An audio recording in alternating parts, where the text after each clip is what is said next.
C'est désormais une tradition au Palais des gouverneurs. Chaque année, en prélude à l'étude du budget, l'unité d'analyse, de contrôle et d'évaluation du budget de l'État, UNACEB, avec l'appui du PNUD à travers le PARPOJ, a coutume d'outiller les députés pour une analyse efficiente de la loi de finances.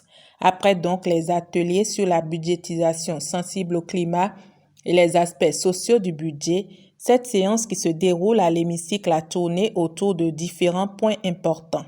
La première communication a fait le point d'exécution du budget 2021, c'est pour voir les niveaux de réalisation des recettes et le niveau d'exécution des dépenses. Et nous avons constaté à ce niveau-là qu'il y a une bonne tenue de réalisation des recettes et maintenant une bonne aussi tenue de l'exécution des dépenses, voire même ce qui est prévu a été atteint et dépassé.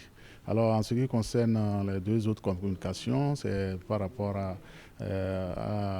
au cadrage macroéconomique et la pertinence des prévisions budgétaires, et tout ça a été dit pour outiller les députés afin qu'ils puissent lire, étudier et surtout poser assez de questions au gouvernement pour comprendre et surtout situer les projets que le gouvernement veut mettre en œuvre.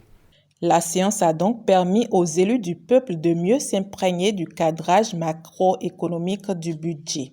À l'issue de ces travaux préparatoires, je pense que les députés auront suffisamment de la matière pour pouvoir formuler leurs amendements qui vont commencer à transmettre au gouvernement lorsque, à partir du 10, le gouvernement va commencer à faire son défilé, à commencer par le ministre de l'économie et des finances, qui viendra exposer le contenu du projet de loi de finances, accompagné donc du ministre d'État en charge du plan, qui exposera le volet PIP.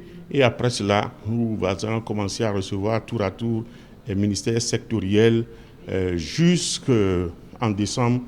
Je pense que probablement autour du 9 décembre, nous allons voter le budget, la loi de finances gestion 2022. Les audiences publiques démarrent ce lundi 8 novembre 2021.